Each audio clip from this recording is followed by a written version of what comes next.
Super Mario 3D All-Stars, Horky, it's finally out. And we've seen that it's going to be Mario 64, Mario Sunshine, and Mario Galaxy.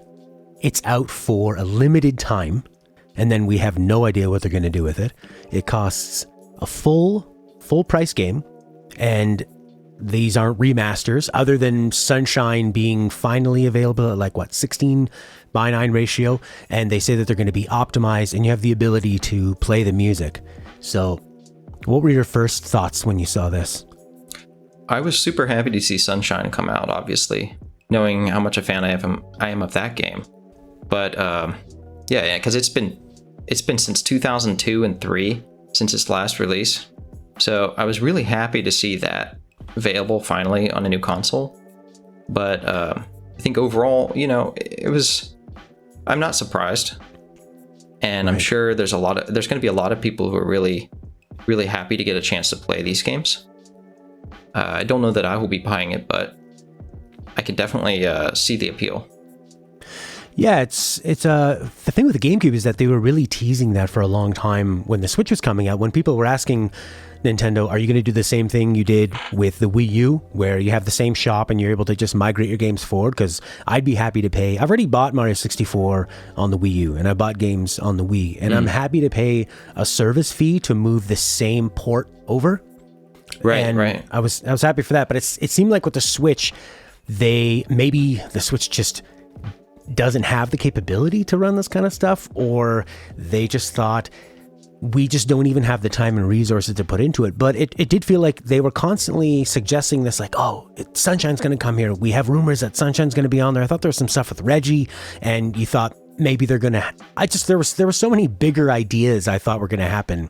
Either GameCube games finally available to be purchased was number one, and then that got downgraded to, maybe it's going to be like NES Online, Super Nintendo Online, N64, then GameCube.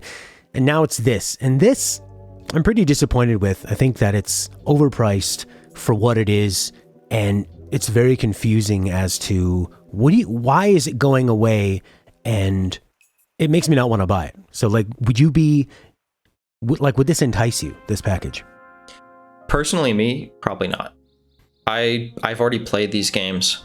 I mean, except for Galaxy, I haven't really messed around much in that one because I got a Wii U late in during its short time frame anyway.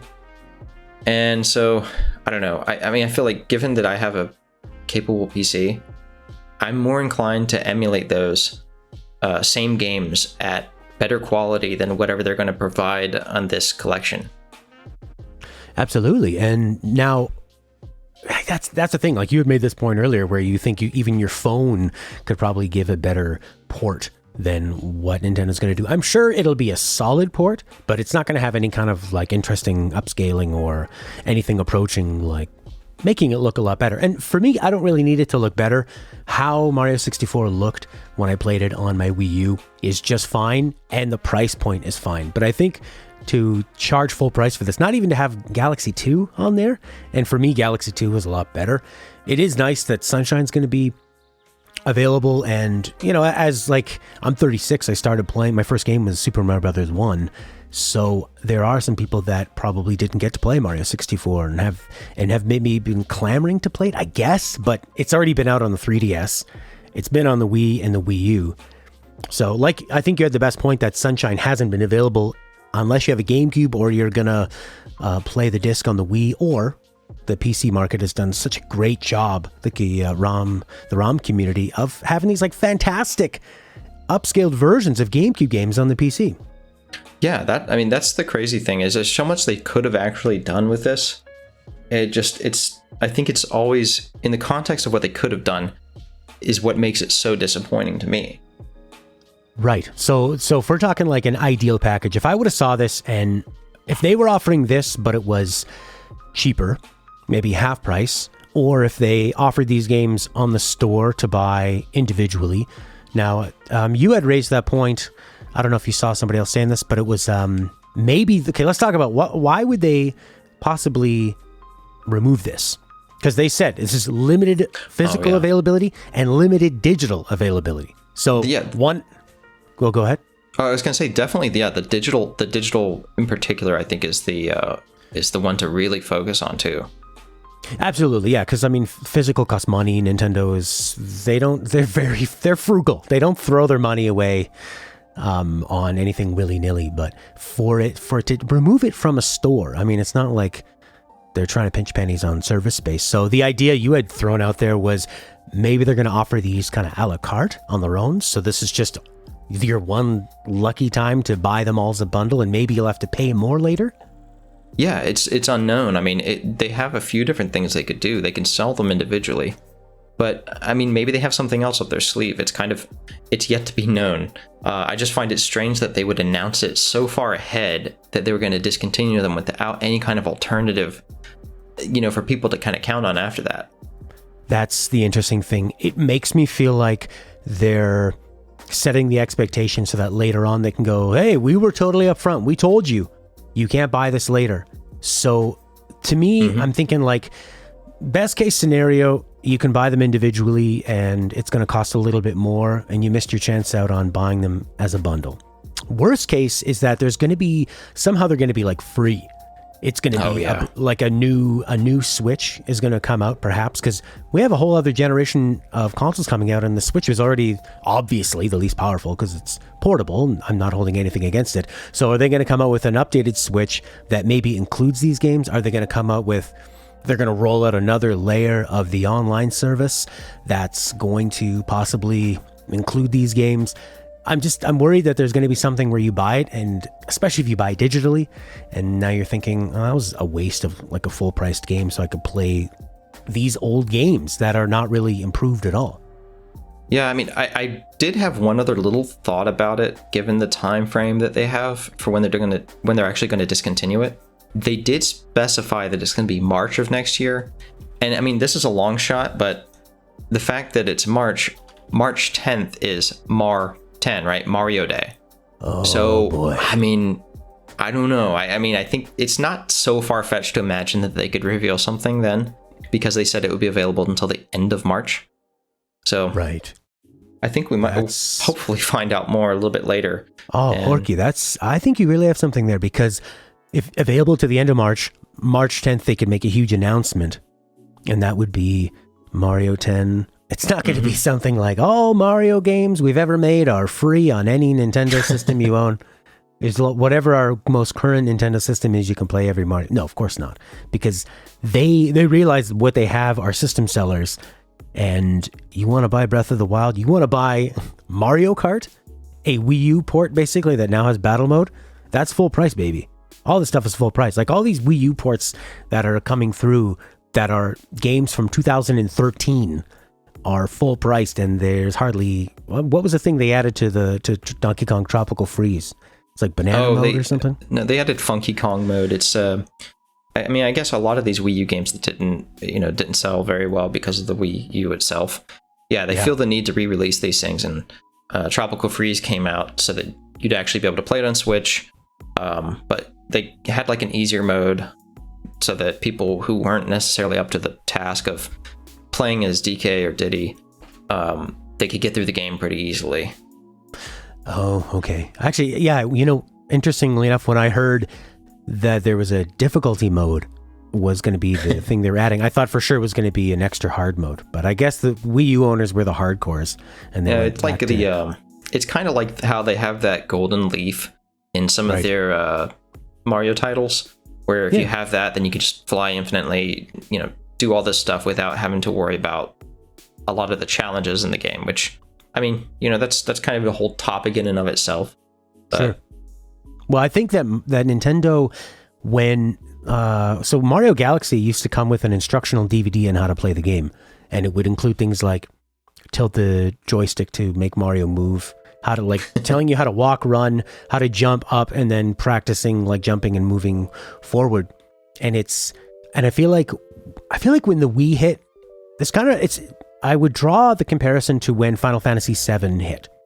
The success of Final Fantasy VII and the success of the Wii has colored both companies' futures, where Square thinks people want cutting edge graphics and they want a big, long, crazy story and anime characters, and we got to give that to them. And every Final Fantasy they've done is sort of like push the limit, even if it means it's 10 years in development. And I find the Wii was so popular that their follow-up system had to be called the Wii U. But their problem was that there were so many peripherals out at the time. That was like the Rock Band era, and there's so many Wii peripherals that like I'd say the majority of the mainstream public that even owned a Wii didn't even know what a Wii U was. Game Informer did like asking people on the street, what's the Wii U? And they're like, I don't know, it must be a learning game. Is that a learning game for the Wii? Like maybe it's some kind of... Wii University? Exactly. Yeah. But I mean, you can't blame Nintendo because this is their most successful console ever. Oh, and yeah. I mean, like the random people are buying it. The mainstream people are buying it. They're buying Wii Fit boards to jump up and down on. So they had to, but I feel like that's kind of haunted them. And I think their idea of like, we can't make the games too hard, but when they're at their best, Mario games start off easy and then they ramp themselves up to the point where, like in Mario 3D World, the last stages I still haven't beat. They're ridiculously tough. Yeah, but like you said, I was going to say that's a game I want to get into, and I'm kind of glad to see them re-releasing that. But I mean, I almost wish that was included in this All Stars package. Yeah. Let's talk about that. So their other announcement was that Super Mario 3D World was going to come out onto the Switch. This is another Wii U game, one of the best, one of my favorites. I think that it embraces the linearity of previous Mario games, but what they've learned in 3D space, and also it's kind of, for me, it's like the best of every Mario game. It has the focus and drive of linearity. You can drop in and out with up to 4 players using like Wiimotes, Wii U tablets, every kind of Pro controller you want. Anything you can plug into that console, you can drop in and out of.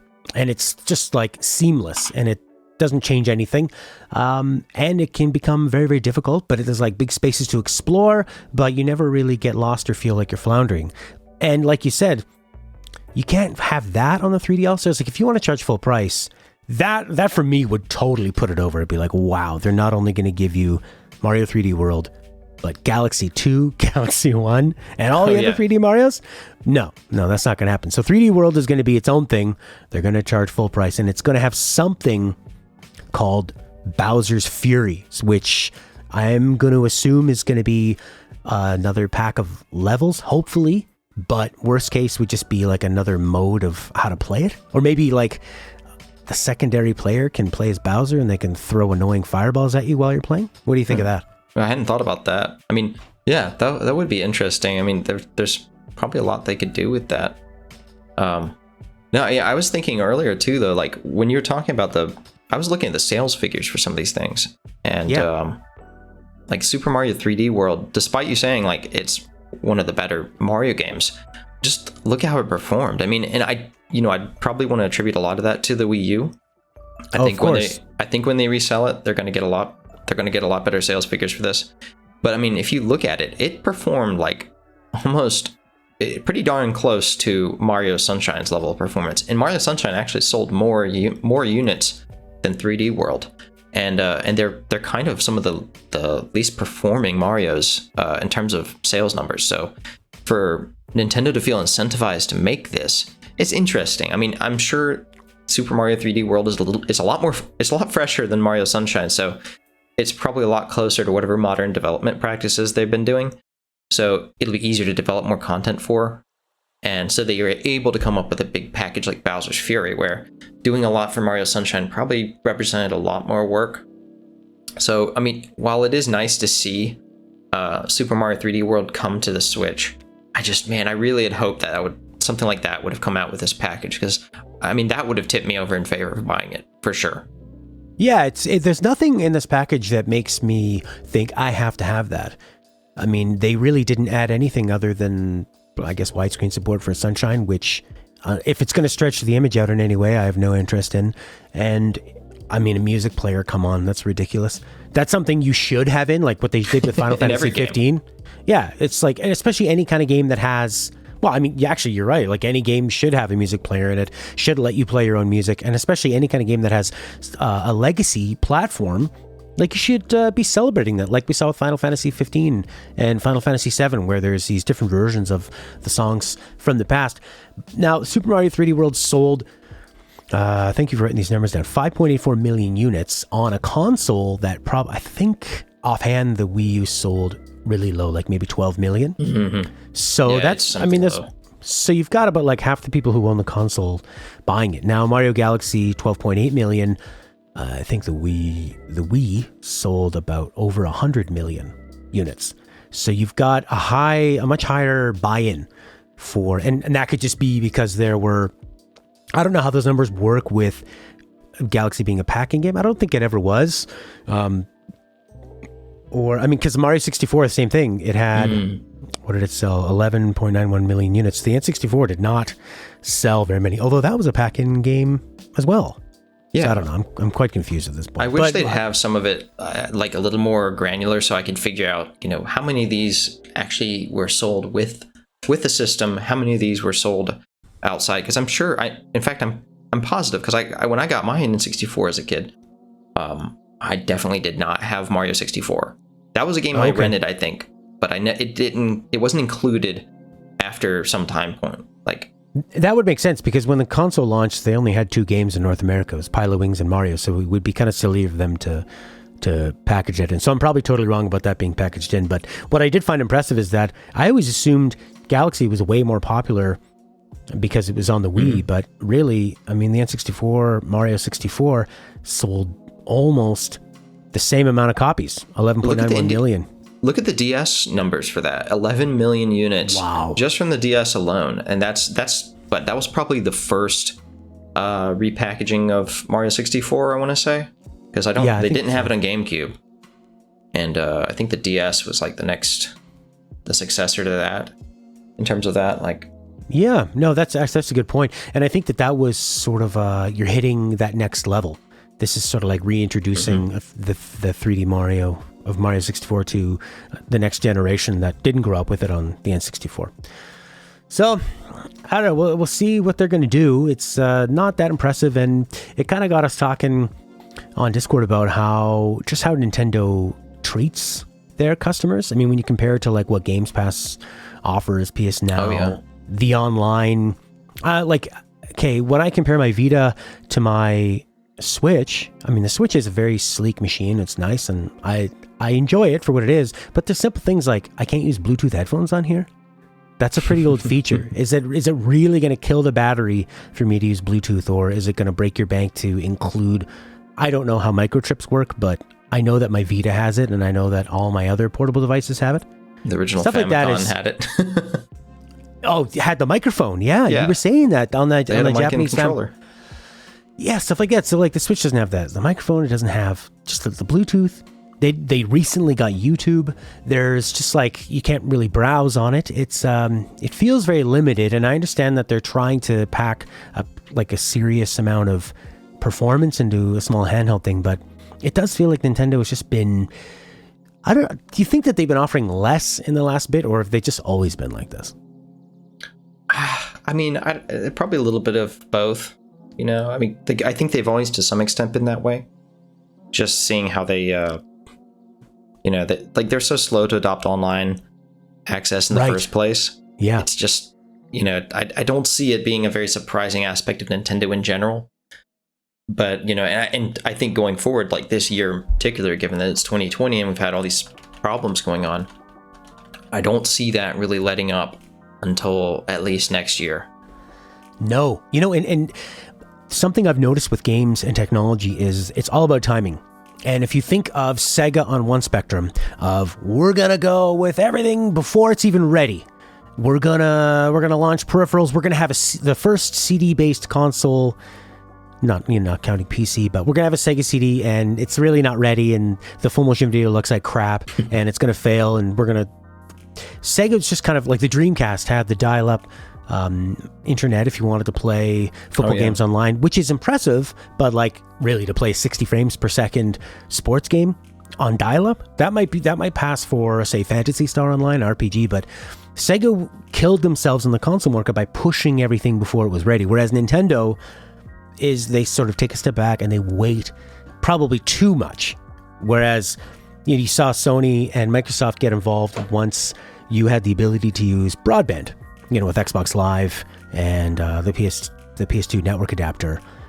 And I think they're kind of in the sweet spot, and it's probably because they're part of like Microsoft and Sony have been in the entertainment console technology game for so long, whereas Nintendo and Sega are kind of, they have, I don't know what you'd call it, just sort of like this closed off view of, well, what would you call that? Where you're sort of, you had mentioned it when you were talking about some devices in Japan. Where, oh, yeah. Yeah, so like, they call it like they have this Galapagos Island effect with their devices, that their tech kind of evolves outside of the rest of the world.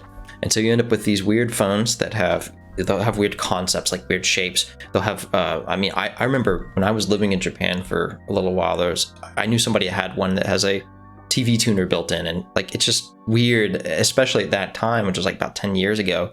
You see somebody just take out their phone, flip it open and extend an antenna and then start watching TV like right in front of you. Right. Wow. And that's something that's like, with tech, there's a lot of cool things you can do, but is it the right time to do them? I mean, you look at sort of like MP3 players and their ability to hold like a few songs, and then Apple kind of getting into the game. I mean, you could browse on old crappy flip phones. You could browse the internet and stuff, and it was kind of interesting, but it didn't become a mainstream thing and when Apple sort of struck and found the way to have like the proper way to touch on the keypad and so I find that video games, it's all about the timing, and Nintendo is just on that slow end of it. Yeah, but if you actually go back to that, speaking of Apple, like the introduction of the iPhone to Japan, like I was there right as it was getting popular, and I left right around that same time. And I mean, I would say iPhone and Android phones, they kind of killed off a lot of that variety, because they proved to be like these different devices in Japan that had evolved. They didn't really have what it took to compete against things like the iPhone or Android. And so they ended up, I mean, I think there's still to some extent, like some features kind of carried over, but ultimately a lot of the people are more interested in things like the iPhone over there. Yeah, it'd be cool if they could have sort of kept what was interesting about it. Like, I think a TV tuner is still a pretty cool idea, especially now as people are like cord cutting. I would enjoy I know that if I could show, say, my in-laws, this phone will let you watch the news, or somebody that wants to watch sports, stuff that can be, before a few years ago, was harder to find online. Now everything is basically caught up, and like I watch sports online and the news, but that was, a few years ago, that was kind of the last reason to still have cable. So is Nintendo going to change in this next generation? Or did you want to talk about the Mario Kart Live at all? Mario Kart in your living room, first-person Mario cameras. Kart Live, that's pretty short. Okay, so that's going to be what, like an AR version of Mario Kart? I think that this is actually a pretty genius idea. Actually, how can we gloss over this? This is genius. It's after the success of Pokemon Go sweeping the nation, forcing all these introverts to go outside and run around in the park together. This is, you'd think there'd be way more AR games, like little cutesy things, like to entertain your kid. And now to have Mario Kart, I don't know how precise the controls are going to be, but to incentivize a kid to like build a track. And I mean, that seems like a pretty constructive way. I think even if you were the most sort of like lockdown parent on what you want your kid to be doing, you could probably convince yourself that this is building, different forms of skills and stuff. What do you think of that? Yeah, it's great. I mean, it's kind of like, and honestly, I wouldn't be surprised if we saw an additional partnership here, because Nintendo already has products released with Lego, but it reminds me of Lego. It's a lot of building and creativity. And you can, instead of having the courses, just fed to you, you're actually creating something yourself, and you're doing it with your family, presumably, or your friends. Yeah, and like we've seen with Nintendo's Labo products, I don't want this episode to feel like I'm crapping all over Nintendo, because I love Nintendo. I still hold them up there in what I truly value in games, and although they can be at their worst anti-consumer in terms of the value they're offering, I do enjoy that they will think outside the box, and they will do something like Labo, build stuff out of cardboard, and you're going to have, it's just like with Wind Waker, something like that comes out, you got a whole bunch of people complaining, I don't want that, and not realizing who it's for, or that even if it is just for kids, it could actually be pretty interesting, like the cardboard pianos people are making, some of the VR stuff, and now like building this track.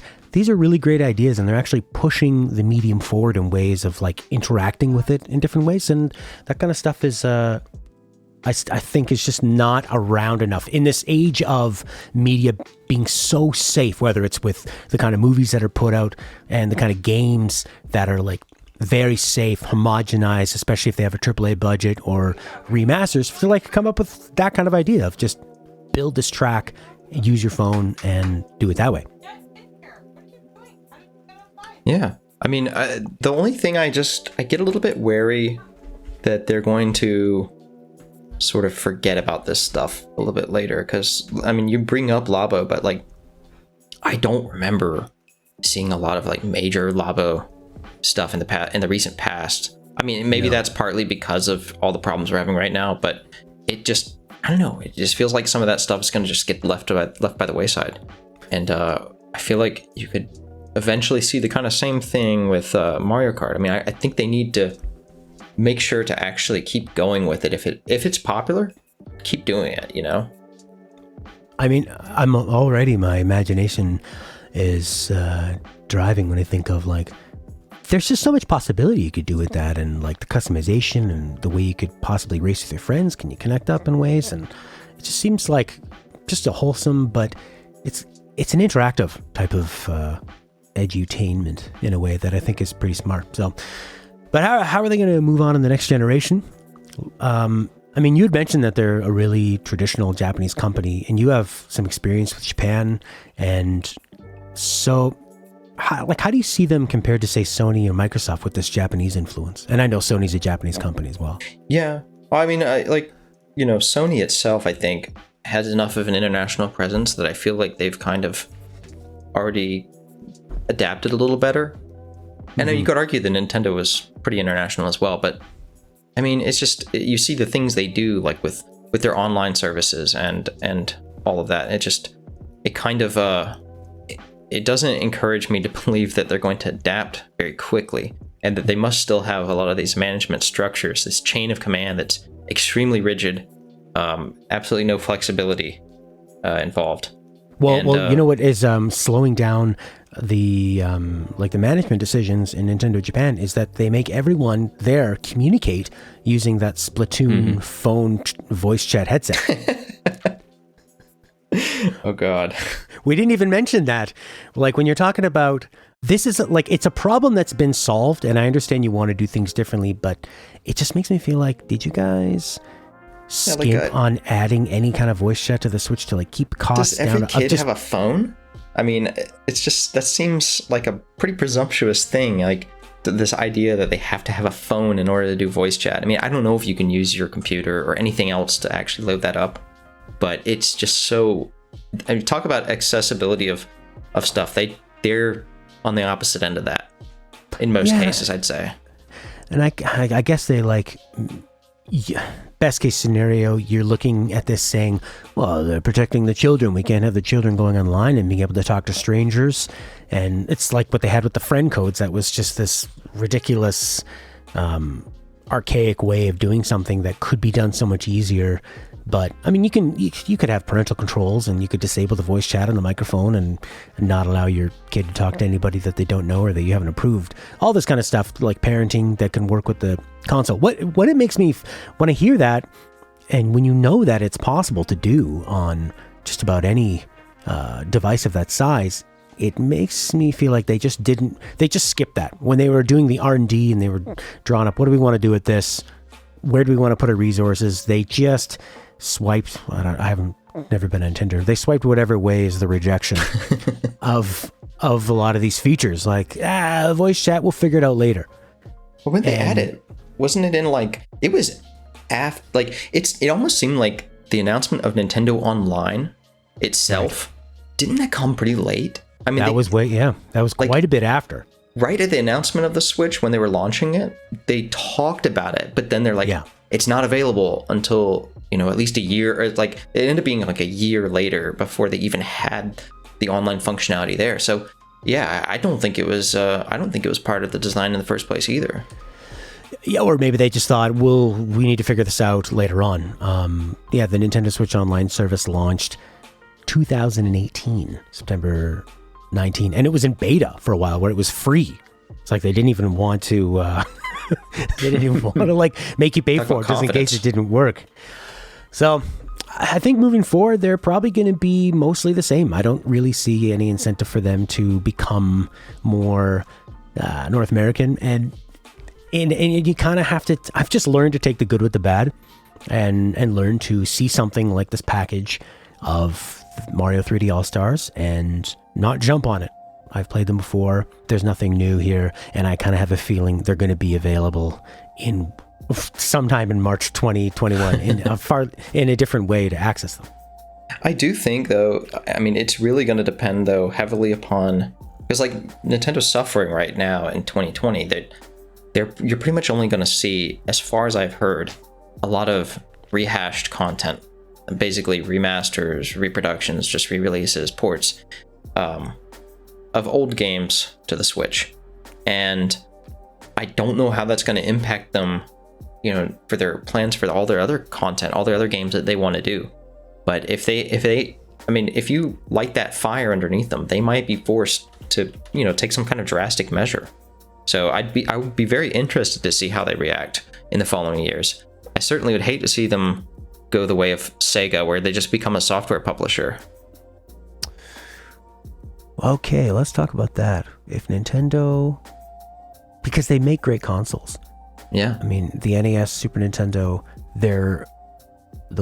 obviously the NES was a great design, enough to spark the mainstream. The Super Nintendo's use of shoulder buttons and having the 4 face buttons the way they are is still in use today. The N64 introduced it was a weird way to introduce an analog stick, but the analog stick, and actually that trigger button, I still think that's basically another shoulder button.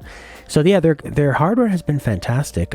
I mean, the Wii U was the one where it sort of dipped down and felt too cheap, and the Switch, it feels like... Well, GameCube too.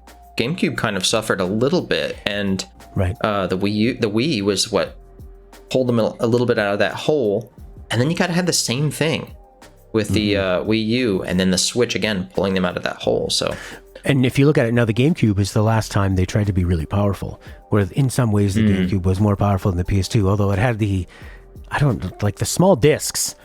I don't think it really hurt them in the way that being like standard definition and a high definition time did, where, I mean, you were still playing Resident Evil 4 in a GameCube and it looked fantastic. So you weren't losing out because games weren't ginormous. It wasn't that full age of HD textures at that point.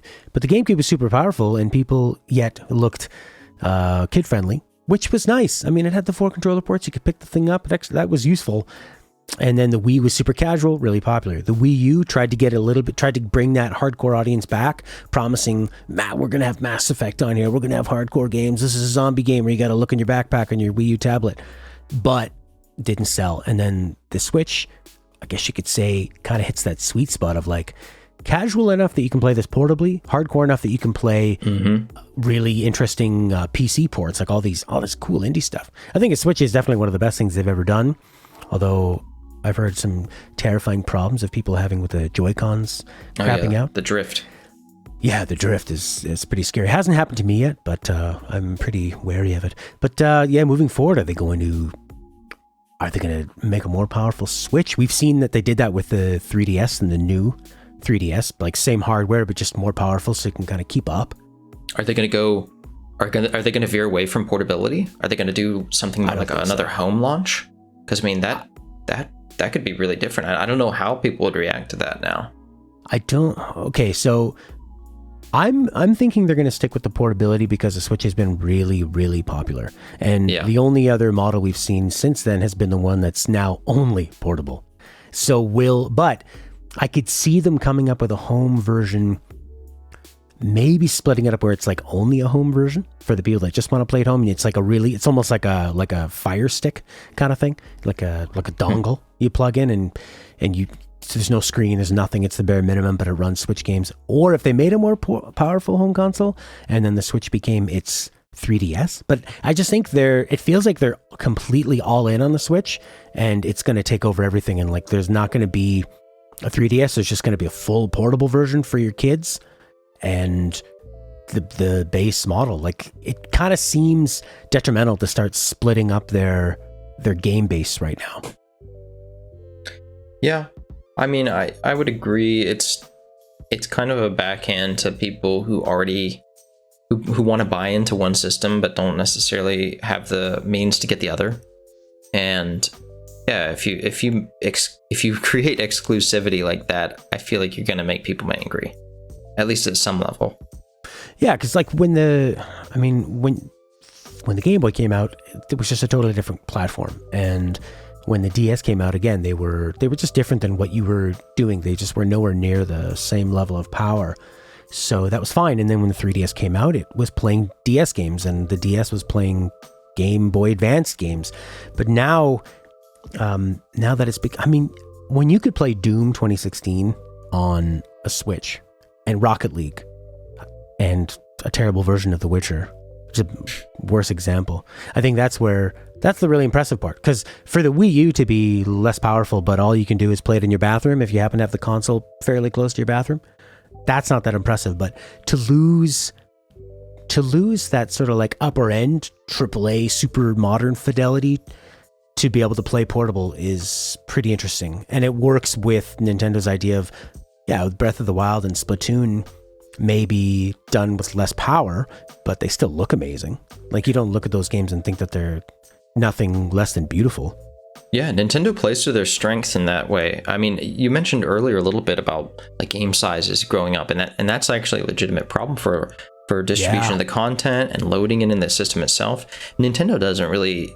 It's not really as much of a problem with Nintendo in the first place, because their games usually aren't that demanding in the first. Like they don't require so much processing power to run, and yet they still end up being successful. So, I mean, it's kind of interesting to see a company that actually can play to their advantage when it comes to that problem for so many other game developers and game companies. Yeah, like we saw with on the N64, the PlayStation technically had more power in many ways, but if you made a game like Mario where you just avoided any kind of detailed textures, then you didn't have a problem of smudgy looking textures. You just had a game that looked beautiful and bright and colorful. And the same thing with Breath of the Wild. I mean, compare Breath of the Wild to The Witcher, where they're both taking place in these large, open, lots of trees and grass, and it's all about the beauty of this like big open landscape. But Breath of the Wild, to me, I find a lot of artistic beauty in it, and The Witcher is more of like a technically impressive beauty. But to render all those like tiny little blades of grass and stuff the way that The Witcher does it in more of a realistic way, just to render the grass in... Oh, it looks awful. Yeah, like when you try to put that on the Switch, it's just not going to happen because it's not designed to do that. So that's going to be fine for their first party games, and it's going to be fine for a whole bunch of like indie games from PC. And some other games they can do. I mean, they can run a Doom 2016 Rocket League with like dynamic resolution, but that's going to be the only thing they can't handle. Like, they're not going to be porting over each new Assassin's Creed game or like, I don't think you're going to be playing Cyberpunk on the Switch. Yeah, yet. Yeah, you'll play Cyberpunk AR version in Nintendo Labo too. Oh, that'd be cool. Nintendo Labo version, but like you're creating all those cybernetic implants and stuff, but cardboard on your body. So you got like these kids walking around outside with just essentially just cardboard taped all over themselves. Cardboard Punk 2077. All right, I think that's going to be it. That was a lot of fun, Horky. Yeah, that was pretty good. I had fun. Yeah, I guess we'll come up with some more topics and record something else.